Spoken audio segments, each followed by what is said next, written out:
Hi, Lauren. We are so Hi. excited to welcome you today to our Wellness Hub. You are actually our first medical expert that we're going to be interviewing today. So you are a mom and a wife, a physiotherapist with a passion and special interest in pelvic and women's health. You've been working within this field since 2019. You're a lead physio at the Groote Schuur Urogynae Physio Clinic and a volunteer at the Tygerberg Urogynae Clinic. You love all things motherhood and movement related, and you are grateful and blessed to be able to nurture women in these journeys. And I know that for a fact because I've worked with you on 2 campaigns before, so I can absolutely vouch for that.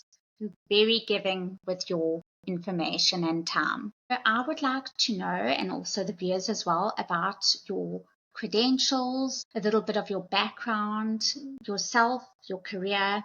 You can just elaborate a bit. So much. So first and foremost, I'm obviously a physiotherapist, and I've had a sort of a full circle moment of getting into pelvic and women's health. So I started doing a postgrad in sports injuries and then fell pregnant midway doing that postgrad and I wasn't able to complete it. My first pregnancy was an absolute disaster. I had all the pain you can imagine. I ticked all the pain boxes, all the discomforts, and I happened to then connect with now. She's one of my mentors, health physio, and she guided me through my pregnancy, and this whole new world just opened up for me, and I was like, this is amazing. I unfortunately lost my job when I fell pregnant from a private hospital practice here in Cape Town, and the result of that was I didn't want to be in the profession. But when I met this other physio and she opened up this door and was like, Lauren, please just come see what's happening at the clinic and let me expose you.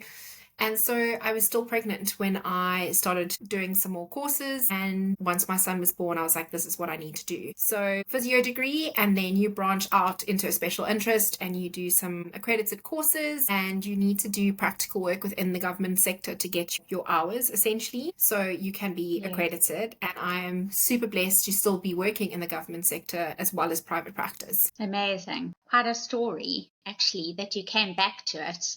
We would have lost you. So I'd love to hear more about your hashtag that you use on your Instagram, Nurturing Motherhood, because that's quite an interesting little snippet into what you focus on and what your passion is, which is women's health. So what brought you into this focus area? What can you tell us in terms of common challenges that you see within South African women? And that is quite a wide question. So maybe we can first focus on the nurturing motherhood part and why you chose that section, and then the common challenges sort of maybe broken down by age group or however you choose. So nurturing into motherhood is something I feel, generational change happens a lot, and there's a lot of things that are passed down from one generation to another generation. And obviously now with social media being quite a widely influenced space, I find women are getting cornered into places where they shouldn't be cornered, and all this pressure, peer pressure, social media pressure of what the idea of motherhood should look like. So nurturing into motherhood has come from my own space of coming into motherhood and just essentially helping women along in the most positive way in their journeys into motherhood. So just helping them nurturing into that space of finding their new identity, and necessarily doesn't necessarily have to be with aches and pains or, just essentially holding space. With our medical system here in South Africa, sorry, with our private care, you are essentially seeing your gynae or your midwife every 3 to 4 weeks throughout your pregnancy. Once your baby is delivered, you either have a 10-day checkup and a 6-week checkup, and then off you go into the world. A lot of my focus around, in the pre and postnatal space is you hold that space while you're pregnant, and then you've consolidated that space for when you're in your postpartum period. So being able to guide maybe with breastfeeding, which obviously I do, may it be post C-section rehab, may it be post vaginal tear or an episiotomy, may it be just general getting back into movement. So the nurturing part is coming from just wanting to pour into another woman's cup when it's essentially one of the loneliest parts of motherhood is that initial postpartum period. So that's where that comes from. In terms of what we see common from different age groups, I work with women that are not pregnant, and I work with women that have never had children as well. And then obviously pregnancy and postpartum. We have such a large, unfortunate thing to say, such a large percentage of women that have had some form of sexual trauma or sexual abuse at a young age. And at a young age, they've kind of been pushed aside or not believed or anything. And that unfortunately is showing up later on in life. So either that then struggles with pelvic pain and with incontinence or constipation or struggling to have intercourse at a later stage in life. So I see that quite commonly throughout. So women that are either struggling with intercourse, I find with my ladies that are in their childbearing years, those are the ones that are potentially suffering with a little bit more of urinary incontinence, either while they're pregnant or early postpartum. I especially find that very common with my CrossFit ladies or my long distance runners, my gymnasts or my horse riders. Those are I call them my favorite patients in inverted commas, because it's a direct cause to why their symptoms are happening. You just tweak one or two things and their symptoms go away. I haven't really dived much into the menopause side a lot. I see that a lot at the government clinics, but not so much in my private practice, personally because I haven't been through that. So I truly believe you can only thoroughly support a woman in their pregnancy or their postpartum journey in the field of work that I do if you've been pregnant or you've had a baby. That's just my personal view. I know there are many other practitioners that haven't had babies, but I think you just need that different perspective to be able to guide and understand a little bit deeply of what that woman is going through. I think that answers your question. Yes, so basically what you're saying is, being a mother yourself and having gone through that yourself, you are sort of equipped to have a very much deeper understanding and empathy, and sort of maybe 100%. pick up the things that are not spoken about. 100%. That's excellent. That's also horrific, though, what you've said about so much sexual abuse. I mean, I don't know why I'm so surprised, but I suppose with the domestic violence and rape statistics that South Africa has, I shouldn't be surprised, but it's very sad. So on that topic, a lot of the women that I see in my practice, they're not necessarily abused, but their sexual trauma has come within a relationship. So it's not really an unknown person. And a lot of the times, they brush it off because they're in a relationship.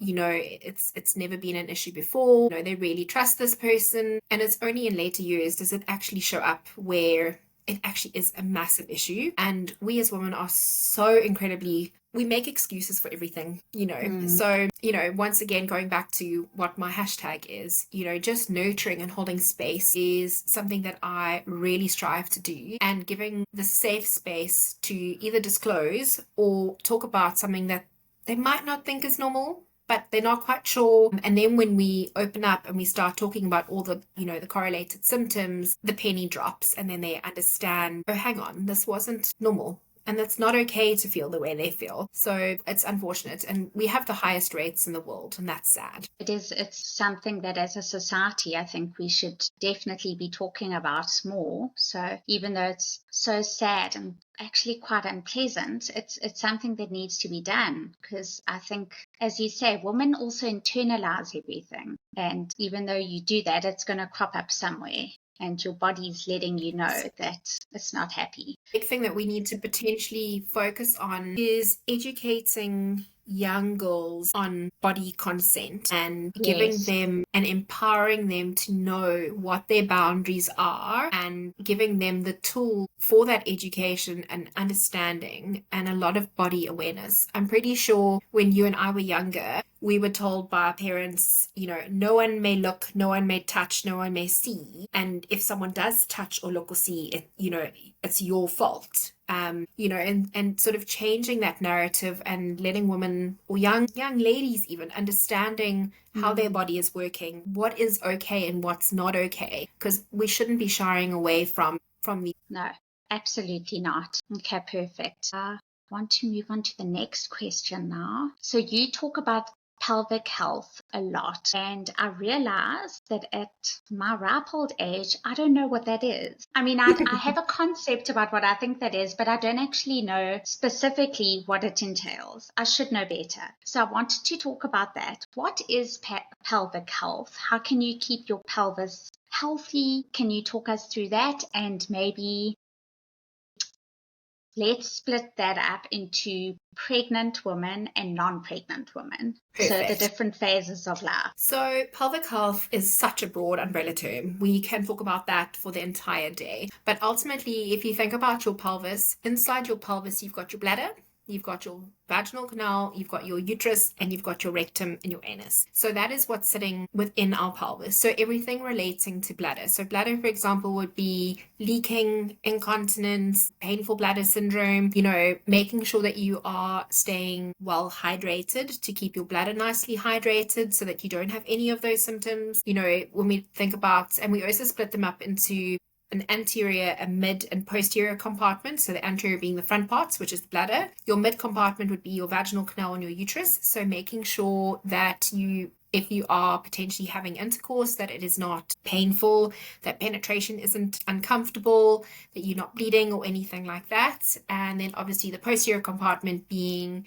the back part would be your rectum. So making sure that we stay continent and we avoid constipation. So something just on a quick side note, the amount of women that I see in my practice that have functional constipation is actually scary. So constipation is not only not being able to poo or not pooing for a few days. The definition of constipation is literally not being able to have 3 to 4 full emptying bowel movements in a 7-day cycle. Now, why I'm sort of bringing this up is because it is so common in my practice, because as a new mum, you don't necessarily have the time to sit on the toilet and completely empty your bowels. Or, for example, you're busy with a newborn baby, you feel the urge to go and poo, but you need to feed or change the baby, so you completely ignore that urge, and then what happens is you become functionally constipated. So that whole signal goes back up, and then it's double the amount of poop to come out the next time when you feel that urge,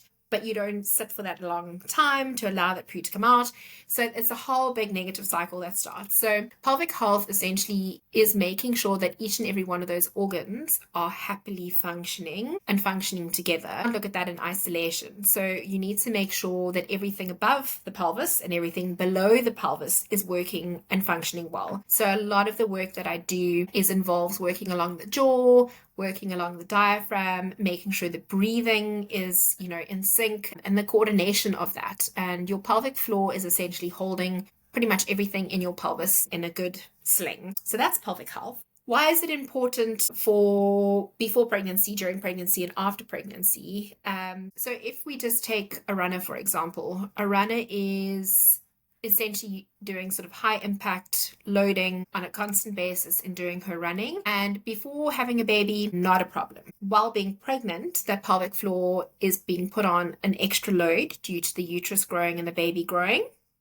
And postpartum, due to all the inter-abdominal pressure and all the sort of compensatory things that we do to try and shrink our tummy back into the flattest it can be, we start putting more and more pressure on the pelvic floor, which will essentially make it weaker. And when it slightly becomes weaker, or controversy to that, make it too tight because we're squeezing so much, then things like incontinence happens, or prolapse happens, or, potential functional constipation. So any pelvic floor dysfunction that comes up will potentially weaken the pelvic floor. So during my sessions, depending on what stage of the pregnancy, we try and strengthen the pelvic floor, but in a functional way that it can hold the weight of the growing baby, and then prep it for birth if they choose a vaginal delivery, so that we can avoid tearing and avoid episiotomies, and so that they can go into postpartum strong and not just in the pregnancy. You mentioned prolapse. It sounds familiar, but I'm not quite sure what that is. So a prolapse is when one of the organs shift out of their normal space. So a bladder prolapse, for example, would be a bladder dropping into the vaginal canal, pushing through, so it's no longer in its right place. And that is very, very common during pregnancy due to the weight of the baby pushing down on the bladder. Or a long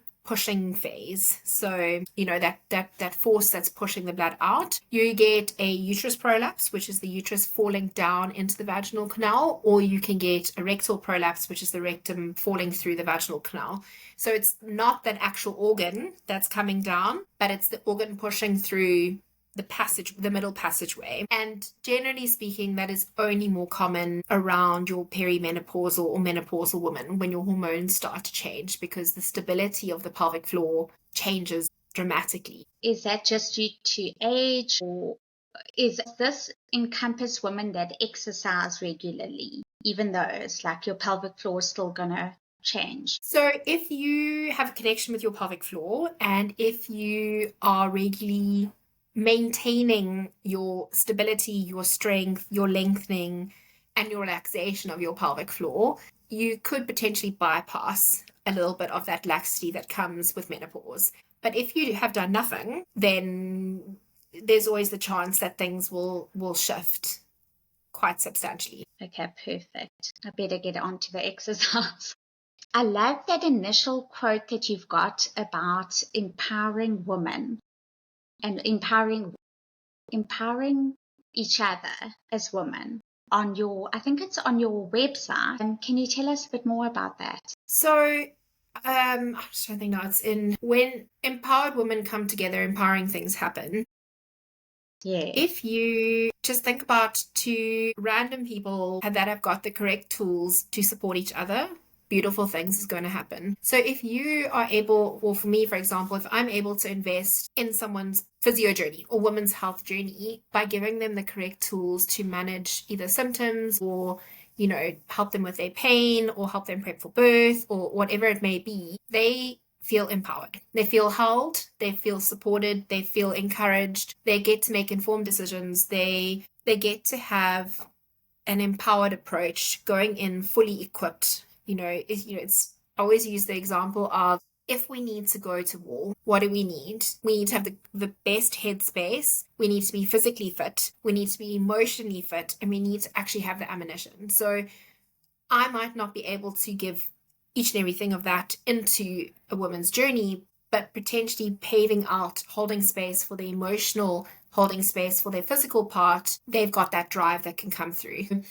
I've always seen it, when women come together and they've got a great idea, beautiful things happen. Absolutely. And it actually goes so nicely with our tagline, which is for women by women. It's such a beautiful, that connection. And I suppose our nurturing self helping each other as well. Absolutely. Okay, perfect. You've got a beautiful quote on breastfeeding as well. It's also on your website. Very, very powerful. It was something that struck me actually. And I see you offer breastfeeding support. Can you tell us a bit more about that? So very, very different to a lactation consultant. A lactation consultant will focus on mom and baby. Me as a physiotherapist supporting breastfeeding is in a mother capacity completely. So that quote, breastfeeding is one of the hardest things you're ever going to do, but it is yet the hardest thing to ever let go of, because there's so many aspects attached to that.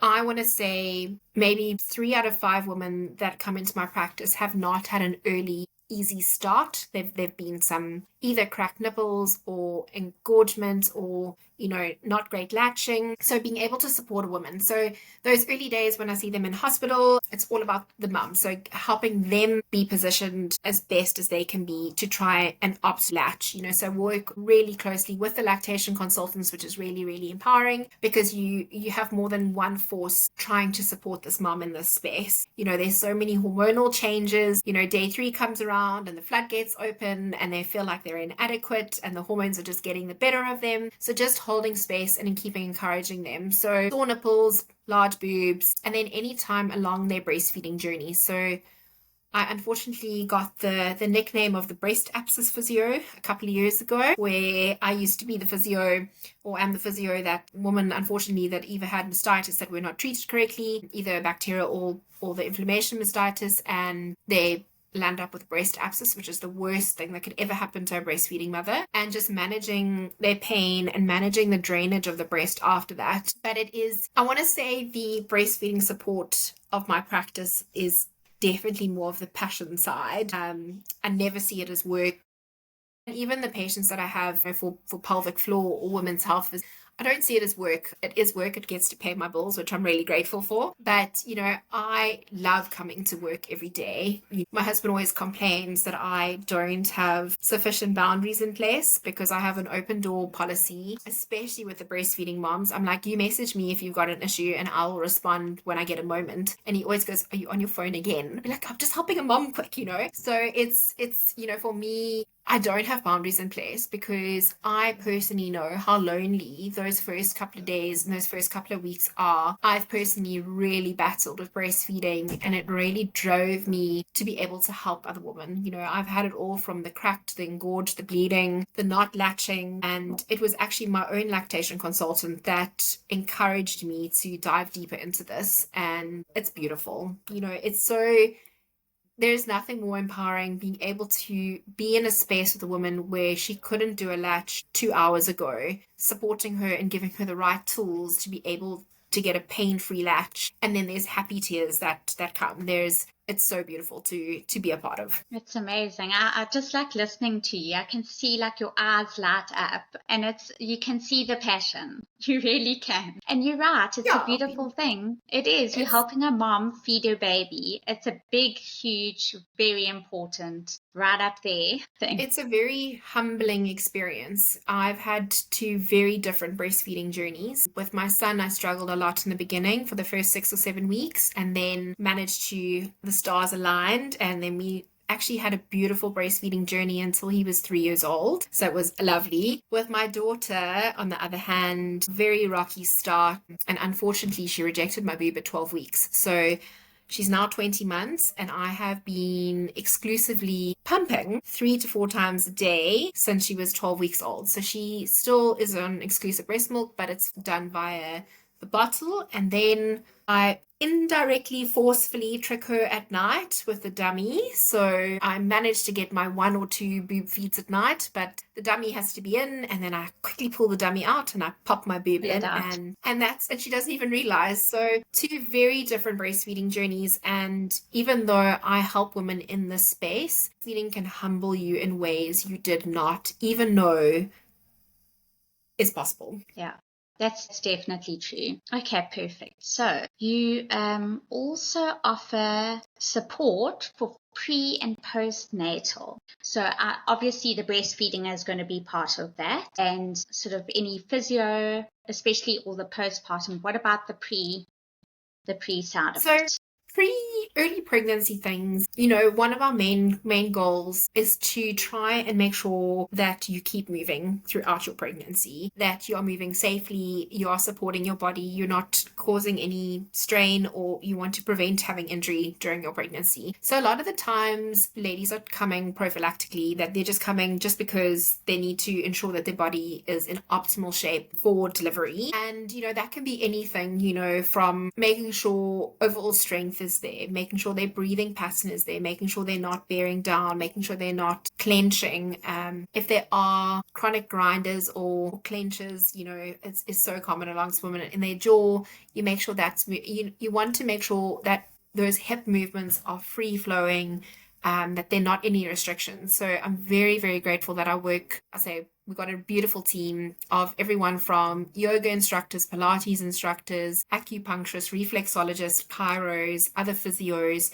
We sort of work in a team we want to keep the body moving as optimal as possible. And then the side part of that would obviously be making sure their pelvic floor is as strong as it can be, but in a functional manner. And then obviously going from during pregnancy to postpartum, carrying on so those women can return back to their sport. I mean, where I work, I want to say 90% of my clientele are these, I would say, gym bunnies that exercise at least 4 to 5, if not 6 times a week. May they do Pilates 2 to 3 times a week. May they be running 2 to 3 times a week. May they be swimming, cycling, or, they're very, very active. So trying to keep them doing what they love especially for their mental health. That is a big factor in my practice. You know, I'm one of those physios that if you've got pain for whatever reason, I need you to keep moving, because I truly believe that movement helps ease pain. Like I don't think you should move away from movement. We might need to alter the movement that you are doing, but at least continue moving.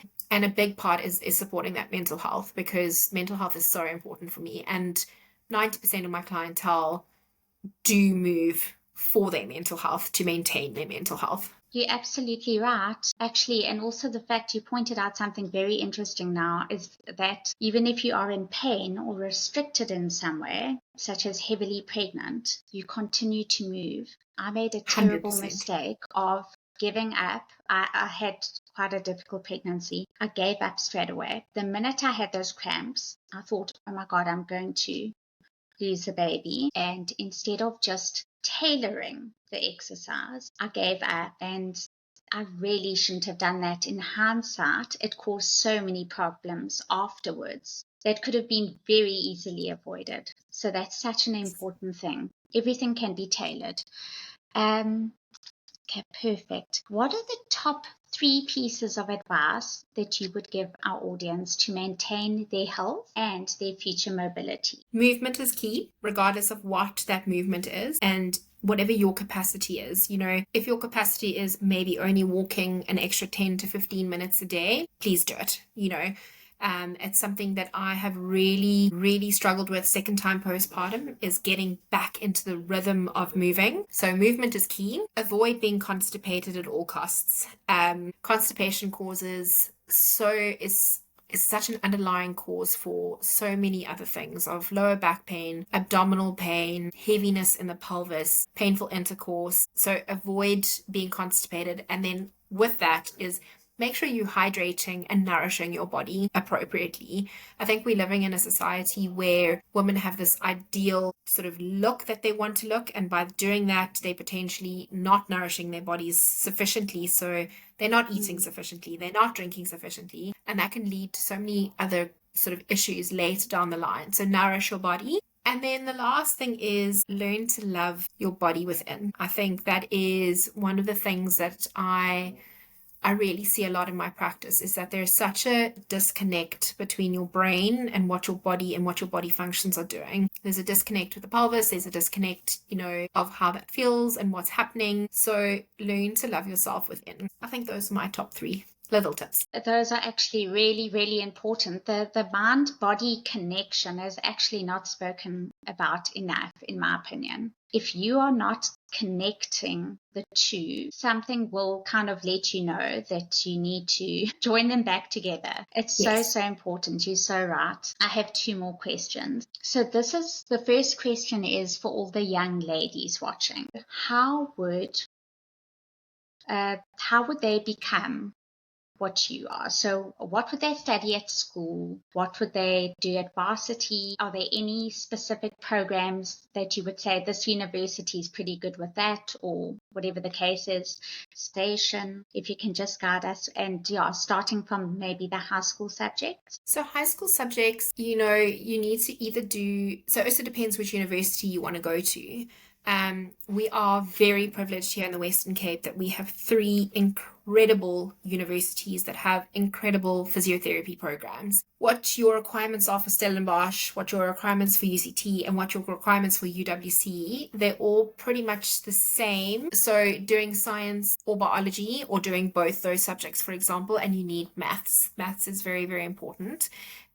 Just as an entry sort of level into the physio program. And if I remember correctly, I didn't do very well at science at school, if I remember correctly. But first year varsity science, I aced. It was like almost like the penny dropped. Yeah, doing science, bio, and maths are you're probably, you know, to just get in for a basic Bachelor of Science degree, you need those 3 subjects. So that's what physio is a Bachelor of Science 4-year honors degree. And it all, I think, also depends on your affordability. You know, Stellenbosch and UCT are a lot more expensive than going to UWC, for example, but the quality of the education is actually all the same.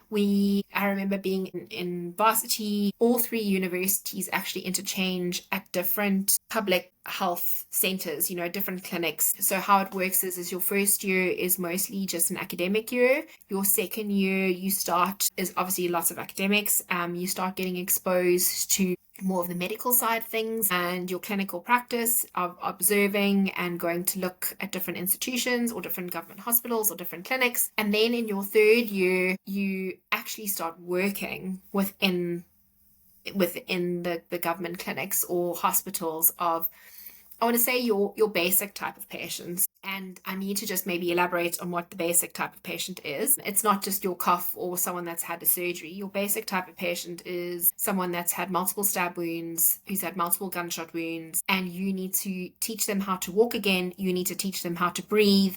If they've broken a leg in an accident or whatever like that, you need to teach them how to rehabilitate that part of their body or their whole body in whole. So I would say that is your basic. I think we also are very privileged here in the Western Cape that we have well-functioning clinics. We have well-functioning government facilities. Yes, these people are waiting a long time to be seen by the doctor, but once they're in the system, everything works as if it's a private hospital. It's it's incredible. And then you do 1 year of community service. It's compulsory. So after your 4-year degree, you get placed in and around the country at different locations. Some have the time of their lives in that year. Some unfortunately don't have the time of their lives because some places other than the Western Cape, you have very little resources. So you have to come up and be creative. And in terms of specialization, I've been very fortunate to have been exposed to some international courses in both pelvic health and breastfeeding. And we don't have that much available within South Africa. We have the South African Physiotherapy Society that provides some postgrad courses that need to then have practical hours added to it. And a lot of the international things, it's a lot of online, or you can obviously go. For me personally, a vast amount of my learning has been happening in the government sector, which I'm very privileged to be in. And that is, learning from the most incredible doctors. You get to be a part of, or, stand in on a surgery, for example, and you get to see exactly what they do, which then makes more sense of how you need to help the woman rehab afterwards. In the private sector, we have clinical days where we watch live surgery discussions. There's constant updated information that gets passed on in terms of articles or research. But being part of the government sector, I think, is one of the most amazing things ever, because you're constantly getting exposed and being almost forced to think out of the box than what your normal would be. I think we are moving in a direction where AI is becoming so widely available that the amount of learning within a special interest like this, I think, is going to sort of, I want to say, slowly die out, but people are going to rather turn to AI orientated things. But one thing I can personally say is that nothing is better than a hands-on touching approach. Exactly. I was just going to say that. I mean, I use AI with certain things, but it doesn't compare to speaking to someone and 100%.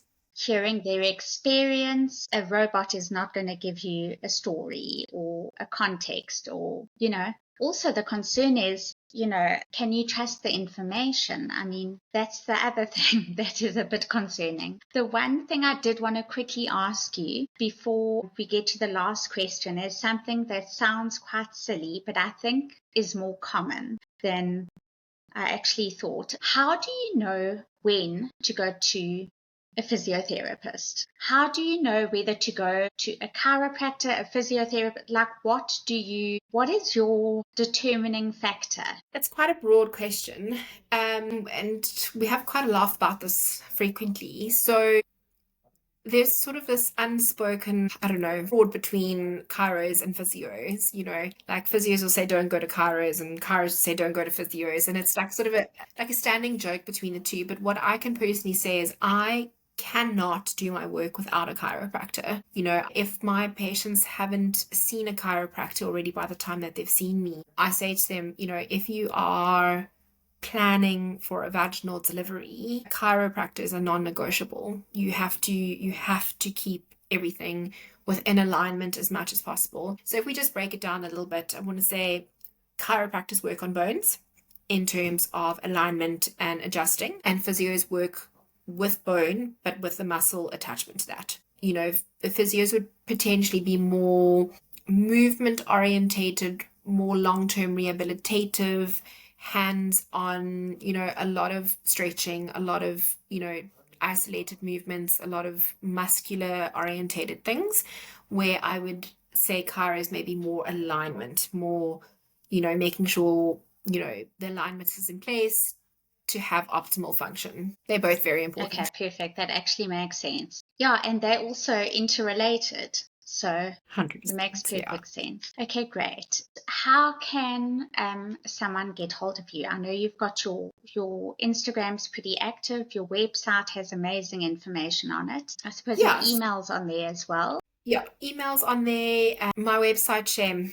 My website needs a little bit of TLC. That was done many, many, many moons ago. And I've said to a colleague of mine, I always said, okay, once I've had my second child, I will focus a little bit more on my initial baby being my practice. So yes, it might have information on there, but it's very outdated and I need to update a lot of things on there, and I'll eventually get to that. But popping me an email, popping me a WhatsApp, a lot of women contact me via Instagram, and then I give them my WhatsApp number, and then they sort of WhatsApp. So, you know, WhatsApp number or WhatsApp is quite great, because if people message, they get an automated response with a link to then book an appointment with me. I have an online booking system, which I think love technology because it makes things easier, because then they book at what their most convenient time is. And yeah, it's all about discussion. A lot of the times women are not sure if they need to see me or who they need to see. So very open to having that conversation beforehand if they're not sure if they need to come. Sometimes, you know, after hearing what they might be struggling with, it might not be me that they need to see. So then I would refer on. And it's all about working within the supporting women environment. And that, I think, is the beauty of working in this pelvic and women's health space, is that we all know what our limitations are, and we all know what our capacity is to treat. And if we can't help that person, we pass them on to someone that we feel will. Yes, amazing. Thank you so much for joining us today, Lauren. Really appreciate this, and I hope we can do another session in the future. Perfect. Thank you for having me. Thank you.